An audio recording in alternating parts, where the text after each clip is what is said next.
আচ্ছা,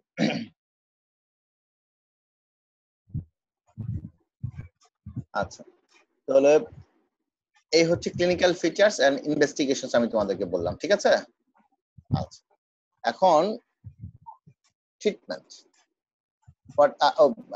বেনজন্স প্রোটিনিউরিয়া নিয়ে একটু বলি। বেনজন্স প্রোটিনিউরিয়া, যে বেনজন্স প্রোটিনের নামটা শুনবা, আমি বলেছি কি মাল্টিপল মায়োলোমার যে প্লাজমা প্রোটিন গুলো তৈরি করে, মাল্টিপল প্লাজমা প্রোটিন ইলেক্ট্রোফোরেস করলে যে গামা গ্লোবুলিন পোর্শনটুকু অনেক বেড়ে যায়, তোমরা তাই খেয়াল করছো না? গামা গ্লোবুলিন পোর্শন, এই যে দেখো এই গামা গ্লোবুলিন পোর্শনটুকু অনেক বেড়ে যায়। কেন বেড়ে যায়? কারণ ম্যালিগন্যান্ট প্লাজমা সেল এই গামা গ্লোবুলিন তৈরি করে, এটা বেড়ে যায়। এখন বেড়ে যাওয়ার মধ্যে গামা গ্লোবুলিন আমরা কি কি পড়েছি? গামা গ্লোবুলিনের মধ্যে আইজিজি আছে, আইজিএ আছে, আইজিই আছে, আইজিডি আছে, আমরা পড়েছি না এগুলো? জানো তো তোমরা নাকি? আইজিজি, জি স্যার। আইজিএ, আইজিএম, আইজিডি, আইজিই, এরকম গামা গ্লোবুলিন আছে। তাহলে কোনটা বাড়বে?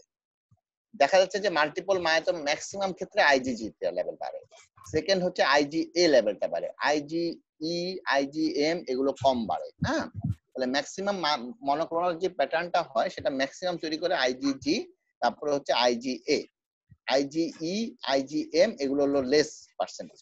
আরেকটা হচ্ছে যে আরেকটা কিছু কিছু মাল্টিপল মায়োলোমা, তাহলে ম্যাক্সিমাম মাল্টিপল মায়োলোমা কি ধরনের প্লাজমা প্রোটিন তৈরি করবে? Gamma globulin, IgG, IgM, maximum ক্ষেত্রে আইজিজি আর আইজিএ তৈরি করে, ম্যাক্সিমাম ক্ষেত্রে আইজিএম, আইজিডি এগুলো কম তৈরি করে। আরেক ধরনের মাল্টিপল মায়োলোমা আছে, তাহলে এই যে এই গ্লোবুলিন গুলো তৈরি করে আইজিজি, আইজিএম, এগুলোর মধ্যে লাইট চেন আছে, হেভি চেন, দুইটাই কিন্তু তৈরি করে। তোমরা নিশ্চয়ই জানো যে আইজিজি কনফিগারেশনের মধ্যে লাইট চেনও আছে, হেভি চেনও আছে। আরেক ধরনের মাল্টিপল মায়োলোমা আছে, তারা শুধু লাইট চেন তৈরি করে, কোনো হেভি চেন তৈরি করবে না। এরা কোনো আইজিজি, আইজিএম, আইজিই, আইজিএ এই প্যাটার্ন তৈরি করবে না, শুধুমাত্র লাইট চেন তৈরি করবে, সেটাকে কাপ্পা ও ল্যামডা বলে। যে কোনো এক ধরনের লাইট চেন তৈরি করবে, সেই লাইট চেনটা কি করবে?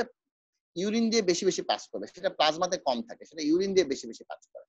সেই জন্য আমি যদি ইউরিনারিও প্লাজমা প্রোটিন ইলেক্ট্রোফোরেসিস করি, তখনও কিন্তু ওই জায়গায় লাইট চেন পেতে পারি, সেটাকে বলা হয় বেনজন্স প্রোটিনিউরিয়া এবং ইউরিনারি প্লাজমা প্রোটিন ইলেক্ট্রোফোরেসিস।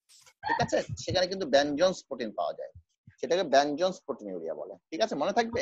তাহলে শুধুমাত্র যে মাল্টিপল মায়োলোমা গুলো শুধু লাইট চেন তৈরি করবে এবং সেই লাইট চেন যখন ইউরিন দিয়ে পাস করবে, তখন আমি পাবো বেনজন্স। কিন্তু সব তো আর মাল্টিপল মায়োলোমা লাইট চেন তৈরি করবে না, যারা যদি হেভি চেইন তৈরি করবে তাদের কিন্তু আবার এটা পাওয়া নাও যেতে পারে। ঠিক আছে, তাহলে আমরা যদি মাল্টিপল মায়োলোমা সাসপেক্ট করি, তাহলে কিন্তু আমরা প্লাজমা প্রোটিন ইলেক্ট্রোফোরেসিসও করতে পারি, পাশাপাশি প্লাজমা প্রোটিন ইলেক্ট্রোফোরেসিসের পাশাপাশি যদি আইজিজি তৈরি করে, তাহলে আমরা প্লাজমা প্রোটিন ইলেক্ট্রোফোরেসিস করলে পাবো আমরা যে তার পিক আছে, এরকম পিক থাকবে। কিন্তু যদি তার লাইট চেইন তৈরি করে, তখন আমি যদি ইউরিনারি বেনজন্স প্রোটিন দেখি বা ইউরিনে যদি আমি প্লাজমা প্রোটিন ইলেক্ট্রোফোরেসিস করি, তখন আমি লাইট চেইন গুলো পাবো। ঠিক আছে, মনে থাকবে। হ্যাঁ, এই হচ্ছে গিয়ে তাহলে মাল্টিপল মায়োলোমা ইনভেস্টিগেশন। আমি আবারও বলি, complete blood count with peripheral blood film, normocytic নর্মোক্রোমিক anaemia পাওয়া যাবে, ম্যাক্রোসাইটোস অ্যানিমিয়া পাওয়া যেতে পারে, লিকুইড এরিথ্রোসাইট ব্লাড পিকচার পাবে, ইনক্রিজ রোলো ফরমেশন, এই কথাটা শুনতে চাই স্যাররা, ইনক্রিজ রোলো ফরমেশনের কারণে তাদের হাই ইএসআর থাকে। ঠিক আছে, অ্যাবনর্মাল প্লাজমা সেল পাওয়া যেতে পারে পেরিফেরাল ব্লাড ফিল্মে, অ্যাবনর্মাল সেল যেগুলো মোস্টলি প্লাজমা সেল। তারপর আমি স্কেলটাল সার্ভে করলে আমি লাইটিক লিশন পাবো, মেনলি স্কালে পাওয়া যায়, তারপরে তোমার বিভিন্ন রিপসে পাওয়া যেতে পারে, ভার্টিব্রার মধ্যে পাওয়া যেতে পারে। তারপরে আমি যদি প্লাজমা প্রোটিন ইলেক্ট্রোফোরেসিস করি, তাহলে আমি মনোক্লোনাল ব্যান্ড পাবো, মনোক্লোনাল ব্যান্ড। আবার ইউরিনে যদি বেনজন্স প্রোটিন করি, ইউরিনারি ইলেক্ট্রোফোরেসিস করলে, প্রোটিন ইলেক্ট্রোফোরেসিস করলে আমি বেনজন্স প্রোটিন পেতে পারি। আচ্ছা, তারপরে আমি serum calcium level should be high, তারপরে urine serum creatine level be high, এবং বোন ম্যারো যদি করি, তাহলে আমি অ্যাবনর্মাল প্লাজমা সেলস পাবো, ম্যালিগন্যান্ট প্লাজমা সেল পাবো মোর দ্যান 10%। মোর দ্যান 10% না হলে আমরা এটা মাল্টিপল মায়োলোমা বলতে পারবো না। This are the investigations. What is the treatment? আমরা মাল্টিপল মায়োলোমাকে কখন ট্রিটমেন্ট করব? একটা পেশেন্ট মাল্টিপল মায়োলোমাকে আমরা ট্রিটমেন্ট করব, সব মাল্টিপল মায়োলোমাকে আমরা ট্রিটমেন্ট করব না। মাল্টিপল মায়োলোমাকে ট্রিটমেন্ট করব যখন একটা পেশেন্টের আমরা লাইটিক বোন লিশন পাবো, লাইটিক লিশন পাচ্ছি, অ্যাবনর্মাল প্লাজমা সেল পাচ্ছি, প্লাজমা প্রোটিন ইলেক্ট্রোফোরেসিস করে আমরা পাচ্ছি হচ্ছে আমরা প্লাজমা প্রোটিন, আমরা মাল্টিপল মায়োলোমা বলতেছি plasma protein electrophoresis abnormal plasma cells পাচ্ছি। সেটার সাথে যদি আমার এরকম থাকে,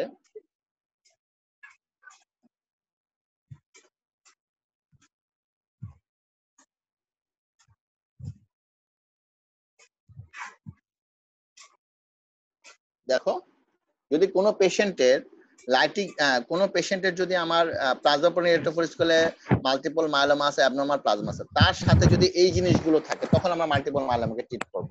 একটা এনিমিয়া থাকতে হবে, তার 10 গ্রামের কম থাকতে পারে। এই যে এটা আমি স্ক্রিন শেয়ার করছি, দেখো এনিমিয়া থাকবে এবং এটা 10 গ্রামের কম থাকতে হবে, অথবা 2 গ্রাম পার ডিএল বিলো নরমাল থাকতে হবে। এক। 2 নম্বর হলো পেশেন্টের হাইপার ক্যালসিয়ামা থাকতে হবে, কত থাকতে হবে? 11.5 মিলিগ্রাম পার ডিএল এর বেশি থাকতে হবে। কিডনি রেনাল ইনসাফিসিয়েন্সি থাকতে হবে, ক্রিয়েটিন লেভেল মোর দেন 2 মিলিগ্রাম পার ডিএল থাকতে হবে, লাইটিক বোন লিশন আর সিভিয়ার অস্টিওপেনিয়া থাকতে হবে। এগুলো যদি থাকে তখন আমি পেশেন্টকে ট্রিট করব। তাহলে একটা মাল্টিপল মায়োলোমা পেশেন্ট আসলেই যে ট্রিট করব তা না, তার মাল্টিপল মায়োলোমার সাথে তার এনিমিয়া থাকতে হবে, তার হাইপারক্যালসিমিয়া থাকতে হবে, ক্রিয়েটিন লেভেল যদি 2 গ্রাম বেশি হয় এবং তার যদি লাইটিক বোন লিশন থাকে, তখন মানে ক্লিনিক্যাল ফিচার্স গুলো থাকলেই আমরা এগুলোর সাথে থাকবে। শুধু অ্যাবনরমাল মেলিগন্যান্ট প্লাজমা সেলস থাকলে আমরা ট্রিট করব না, বা অ্যাবনরমাল যদি প্রোটিন থাকে, প্লাজমা প্রোটিন ইলেকট্রোফোরেসিস যদি অ্যাবনরমাল প্লাজমা প্রোটিন ইলেকট্রোফোরেসিস থাকে, তাহলে কিন্তু আমরা ট্রিটমেন্ট করব না। বুঝতে পারছো? আমরা জানি যে malignant proliferation of plasma cells হলো মাল্টিপল মায়োলোমা, এবং যদি প্লাজমা প্রোটিন ইলেকট্রোফোরেসিস যদি আমি মনোক্লোনাল ব্রেন পাই, তাহলে কিন্তু এটা মাল্টিপল মায়োলোমা। কিন্তু ওই দুটো জিনিস পাওয়ার সাথে, ওই দুটো জিনিসের সাথে আমার মেলিগন্যান্ট প্লাজমা সেলস এবং আমার মনোক্লোনাল ব্যান্ড পাওয়ার সাথে যদি পাশাপাশি আমার তার পেশেন্টের এনিমিয়া থাকে, অথবা পেশেন্টের হাইপারক্যালসিমিয়া থাকে, অথবা পেশেন্টের লাইটিক বোন লিশনস থাকে, অথবা রেনাল ইনসাফিসিয়েন্সি থাকে, তখন আমি ওই মাল্টিপল মায়োলোমাকে ট্রিটমেন্ট করব। কথা বুঝাই গেছে কথা? জি স্যার। শুধুমাত্র malignant proliferation of plasma cells এবং মনোক্লোনাল ব্যান্ড থাকলেই যে মাল্টিপল মায়োলোমা, এটাও একটা মানে মেলিগন্যান্ট পলিফারেশন মাল্টিপল মায়োলোমা, কিন্তু মাল্টিপল মায়োলোমার সাথে এই জিনিসগুলো থাকতে হবে পাশাপাশি।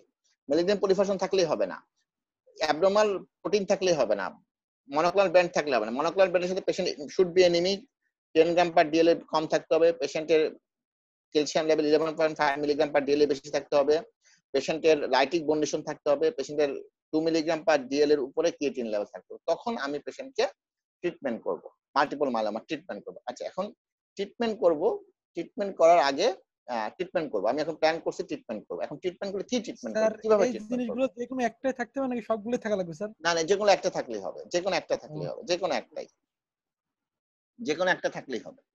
ঠিক আছে, যে কোনো একটা থাকলেই হবে। আচ্ছা, এখন ট্রিটমেন্ট কি করবে? ট্রিটমেন্টের মধ্যে ট্রিটমেন্ট অপশন হচ্ছে তোমার একটা হলো স্টেম সেল ট্রান্সপ্লান্টেশন, একটা স্টেম সেল ট্রান্সপ্লান্টেশন একটা অপশন, স্টেম সেল মানে হোমোলোগাস স্টেম সেল ট্রান্সপ্লান্টেশন একটা অপশন।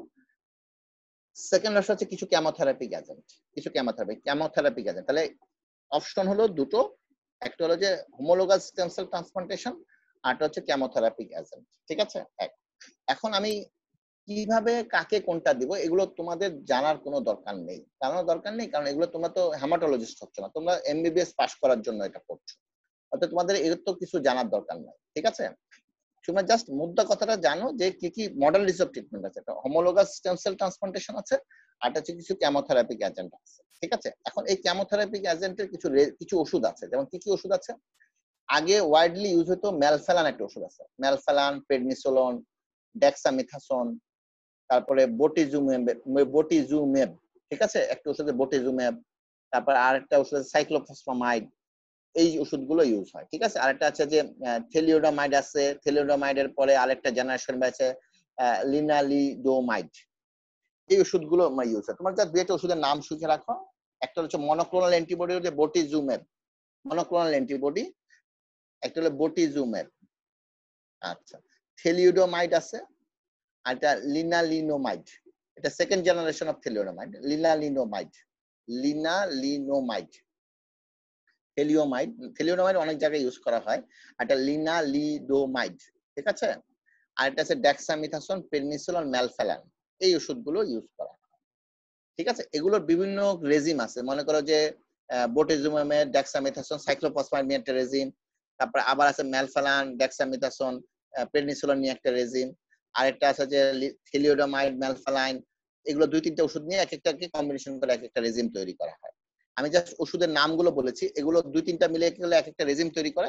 এবং এই রেজিম গুলো কিভাবে কেন তৈরি করা হয়, মনে করো কিছু কিছু পেশেন্ট আছে হাই রিস্ক পেশেন্ট, কিছু কিছু রিস্ক আছে ইন্টারমিডিয়েট রিস্ক, কিছু কিছু আছে লো রিস্ক। আবার রিস্ক স্ট্রাটিফিকেশন কিভাবে করা যায়? এজ দিয়ে করে, পেশেন্টের জেনেটিক অ্যানালাইসিস করে, এগুলোতে রিস্ক স্ট্রাটিফিকেশন করে এগুলোর মধ্যে যারা হাই রিস্ক তাদেরকে এক ধরনের রেজিম দেওয়া হয়, যারা ইন্টারমিডিয়েট রিস্ক তাদেরকে এক ধরনের রেজিম দেওয়া হয়, আর যারা লো রিস্ক তাদেরকে এক ধরনের রেজিম দেওয়া হয়। কোন কারা হাই রিস্ক, কারা ইন্টারমিডিয়েট রিস্ক, কারা লো রিস্ক, এগুলো তোমাদের পড়ার কোনো দরকার নাই। তোমরা শুধু ওষুধের নামগুলো, মডালিটিস অফ ট্রিটমেন্টের নামটা শুধু জানো। আমি জাস্ট বলে দিলাম এই কারণে যে কেন বিভিন্ন ধরনের রেজিম তৈরি হয় এবং কেন এটা হলো। আর এবং হাই রিস্ক লো রিস্ক কিভাবে ভাগ করে, হাই রিস্ক লো রিস্ক ভাগ করে বলে এজ দিয়ে ভাগ করে। তোমার ক্লিনিক্যাল ফিচার, যদি অনেক বেশি ক্যালসিয়াম লেভেল থাকে, অনেক বেশি পরিমাণে কিন লেভেল বেশি থাকে, তাহলে এটা হাই রিস্কের মধ্যে চলে যায়। আরো কিছু প্রগনোস্টিক ফ্যাক্টর আছে, সেগুলো দিয়ে চিন্তা করা হয়।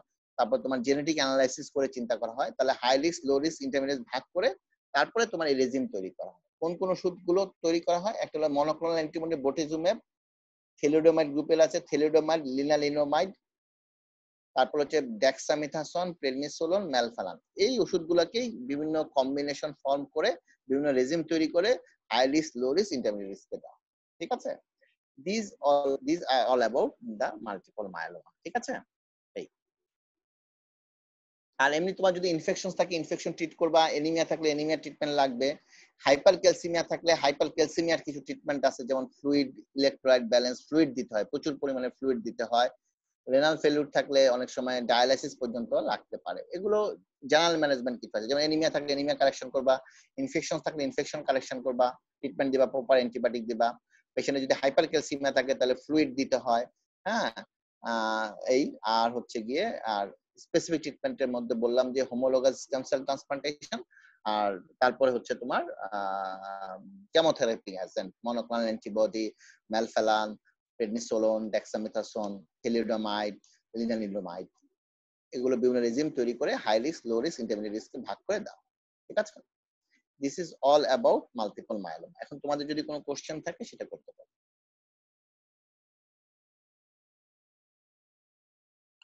স্যার আপনি বলছেন যে লিউকোএরিথ্রোব্লাস্টিক পিকচার আসবে, যে এরিথ্রোসাইট আছে ওটা তো স্যার মাইলাইট সিরিজ থেকে আসে, আর যে লিম্ফোসাইট আছে ওটা তো স্যার লিম্ফাইট সিরিজ থেকে আসে, তারপর এরিথ্রোব্লাস্ট কেন আসে এখানে?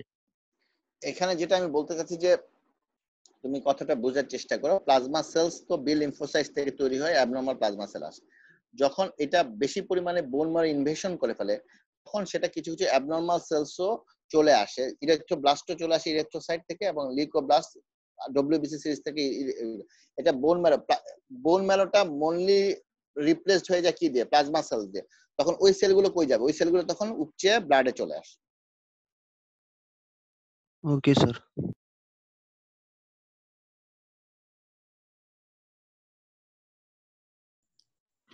ঠিক আছে? স্যার হ্যাঁ বলো। স্যার এই যে মাল্টিপল মায়োলোমা ম্যালিগন্যান্ট প্রলিফারেশন হইতেছে, এটা কারণটা কি শুধু ইডিওপ্যাথিক নাকি আর কোনো কারণ আছে? এগুলো আসলে ইডিওপ্যাথিক, বা যে ওই যে বললাম না জেনেটিক প্রিডিসপোজিশন থাকে, দে আর প্রোন টু ডু দ্যাট। কিন্তু কেন হয়, কেন এটা ম্যালিগন্যান্ট প্রলিফারেশন হয়, সেটা তো আমরা এক্স্যাক্টলি বলতে পারবো।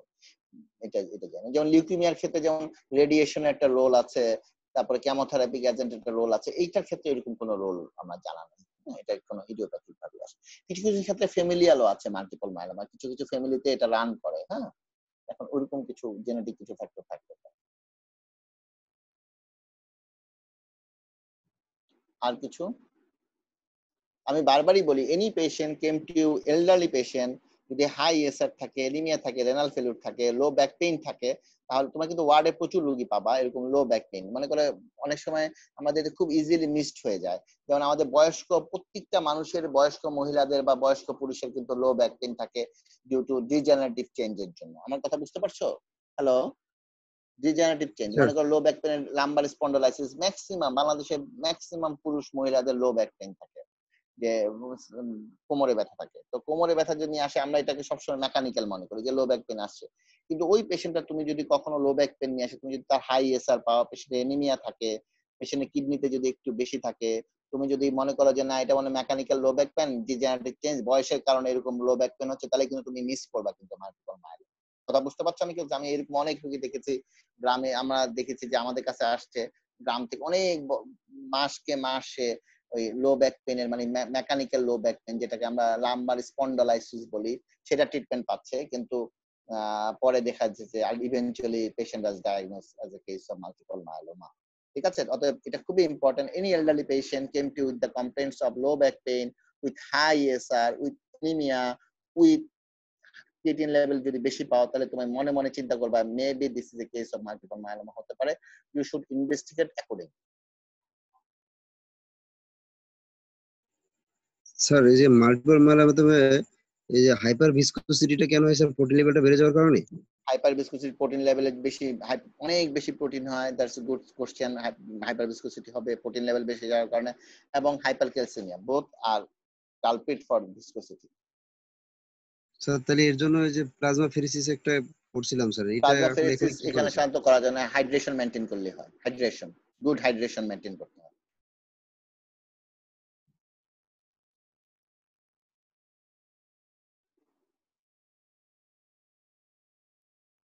ঠিক আছে। আর স্যার ম্যানেজমেন্টের এখানে যে স্যার আপনি 5টা পয়েন্ট বলছেন যে কখন আমরা ট্রিটমেন্ট দিব, তো এই 5টা পয়েন্টের মধ্যে কি সবগুলাই থাকতে যে হবে না সবগুলো থাকতে টোটাল হবে না, না না, তুমি যদি মনে করো any patient came to with the complex of, আমি তোমাকে নেক্সট ক্লাসে আরেকটা জিনিস বলবো যে মনোক্লোনাল গামাপেথি আনসার্টেন সিগনিফিকেন্স, হ্যাঁ এগুলো একটু একটু বলবো। ওগুলোর মধ্যে দেখবা যে মানে malignant proliferation of the plasma সেলও থাকতেছে, আবার মনোক্লোনাল অ্যান্টিবডিও থাকতেছে, কিন্তু ওই সমস্ত পেশেন্টের এনিমিয়া থাকবে না, ওই সময় লাইটিক বোন লিশন থাকবে না, রেনাল ফেলিউর থাকবে না। এগুলো যে কোনো একটা যদি থাকে তাহলে আমি মনে করব this patient is symptomatic multiple myeloma and we should treat this patient with যে মডালিটিস ট্রিটমেন্ট গুলো বলেছি সেই মডালিটি ট্রিটমেন্ট দিই। স্যার মাল্টিপল মায়োলোমা স্যার প্রগনোসিসটা কেমন স্যার? প্রগনোসিস আসলে আমি তোমাদেরকে প্রগনোসিস বলি নাই। প্রগনোসিস আসলে তো এটা ডিপেন্ডস আপন দ্য কিছু সাম প্রগনোস্টিক ফ্যাক্টর আছে।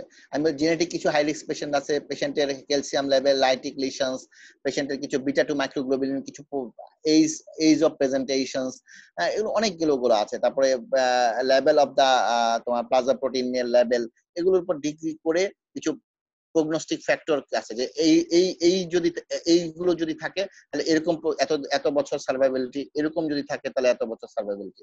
আমি এত ডিটেইলিং তোমাদের কাছে যাইনি কারণ তোমাদের এত কিছু ধরবে না। আমি আসলে ইনফ্যাক্ট পরীক্ষার হলে আমি ছেলেপেলেদেরকে জিজ্ঞাসা করি মাল্টিপল মায়োলোমা কোন সেলের ডিজিজ, হ্যাঁ এটাই বলতে পারে না, যে প্লাজমা সেলের ডিজিজ সেটাই বলতে পারে না, প্লাজমা সেল কোত্থেকে আসে সেটাও বলতে পারে না। কথা বুঝতে পেরেছো?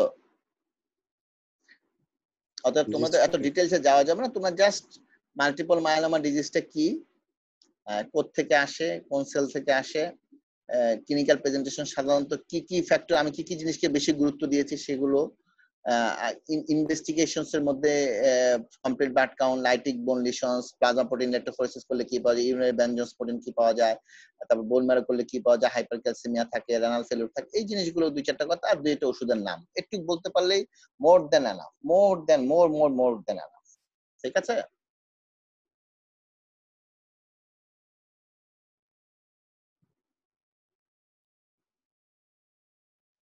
আর কিছু? স্যার বিসফসফোনেটস একটু রোলটা যদি বলতেন স্যার। কিসের? Bisphosphonate sir, bisphosphonates. ও বিসফসফোনেটের এখানে তেমন কোনো রোল নাই। বিসফসফোনেটের একটা রোল হচ্ছে যে তোমার হাইপার ক্যালসিমিয়া যদি থাকে এবং তীব্র বোন পেইন যখন হয় তখন এগুলো বিসফসফোনেট দেওয়া হয়। এগুলো হলো সাপোর্টিভ ম্যানেজমেন্ট। কথা বুঝতে পারছো না কি বলতে চাচ্ছি? এগুলো মাল্টিপল না, এগুলো সাপোর্টিভ। মনে করো তোমার ইনফেকশন থাকলে ইনফেকশন, এনিমিয়া থাকলে এনিমিয়া ট্রিটমেন্ট করতে হয়, তোমার হাইপার ক্যালসিমিয়া কমানোর জন্য বিসফসফোনেট থেরাপি দেওয়া হয়, অথবা যদি বোন পেন থাকে সিভিয়ার, অনেক সিভিয়ার বোন পেন থাকে তাহলে বিসফসফোনেট দেওয়া হয়, বা লোকালি রেডিওথেরাপিও দেওয়া হয়, তাহলে বোন পেনটা একটু কমে যায়। কথা বুঝতে পারছো না কি বলতে চাচ্ছি? এটাই রোল, ওকে হাইপার স্যার। ক্যালসিমিয়াটা কমানোর জন্য, অথবা তোমার যদি বোন পেইনটাকে কমানোর জন্য। হাইপার ক্যালসিমিয়া বোন পেইন, অনেক সময় সিভিয়ার বোন পেইন ওকে স্যার। থাকে, লোকালি রেডিওথেরাপি দিতে হয়।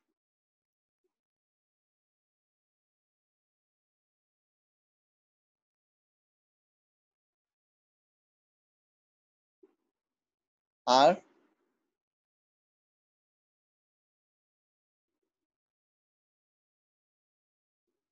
আর কোনো তোমাদের ক্লাস হয় কি? ক্লাস হয়? জি স্যার হচ্ছে তো স্যার সব ক্লাস। তোমরা আজকে কয়জন আসছো?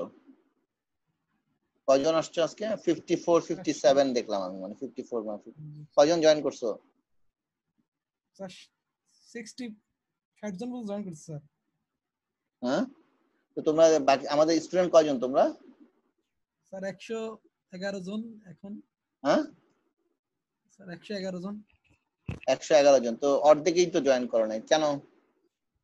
স্যার এই যে অনেকের স্যার নেট প্রবলেম, গ্রামে স্যার বাসায় ওদের নেটের প্রবলেম হয় স্যার, এই কারণে স্যার আমরা তো স্যার ক্লাস রেকর্ড করে রাখি, এটা ওরা পরে দেখতে পারে স্যার আর কি। আচ্ছা, নেট প্রবলেমের জন্য না অন্য কোনো কারণ? স্যার অন্য কোনো কারণ নেই স্যার, ক্লাস তো এমনিতেই সবাই করতে তোমরা চায় সবাই স্যার। ম্যাক্সিমামে আসার চেষ্টা করবা, ঠিক আছে? আর তোমাদের এই সবাই ক্লাসগুলো আসলে তো কোভিড কতদিন পর্যন্ত থাকবে গড নোজ। হ্যাঁ, 1 নম্বর কথা। 2 নম্বর কথা স্যার হচ্ছে যে সবাই আসার চেষ্টা করছে। 2 নম্বর কথা হলো যে আসলে তোমাদের যদি মানে খুলে যায়, মনে করো আল্লাহ না করে নভেম্বর বা ডিসেম্বর খুলে গেলেই কিন্তু পরীক্ষা হয়ে যাবে। তো তোমরা যদি এখন থেকে প্রিপারেশনের মধ্যে না থাকো তাহলে কিন্তু তোমাদের বিপদে পড়ে যাবে, ঠিক আছে? জি স্যার। তো তোমার একটা প্রিপারেশনের মধ্যে থেকো। হ্যাঁ, আচ্ছা আচ্ছা, তো ঠিক আছে। হ্যাঁ, আজকে থাক তাহলে। আমি নেক্সট পরে আমার প্লেটলেট ডিসঅর্ডার, আমার তো মোটামুটি ভাবে লিউকেমিয়া এগুলো পড়ানো হয়েছে, লিম্ফোমা পড়িয়েছি না? জি না স্যার। স্যার লিম্ফোমা তো হয়নি, লিম্ফোমা লিম্ফোমা হয়নি পড়াইছি স্যার, পড়াইছি স্যার লিম্ফোমা হয়নি স্যার। লিম্ফোমা পড়াই নাই, পড়াইছি তো মানে লিম্ফোমা। না স্যার না স্যার লিম্ফোমা হয় লিম্ফোমা নাই। তো এখন হয়নি স্যার, লিম্ফোমাটা আমাদের পড়ান স্যার। লিম্ফোমা পড়াইনি না? আচ্ছা, না স্যার তাহলে লিম্ফোমা হয়নি স্যার। নেক্সট ক্লাসে ইনশাআল্লাহ লিম্ফোমা নিয়ে আলোচনা করব, ঠিক আছে? লিম্ফোমা নিয়ে কথা বলবো নেক্সট ক্লাসে, লিম্ফোমা, ঠিক আছে? ওকে স্যার, আসসালামু আলাইকুম। ওকে, থ্যাংক ইউ।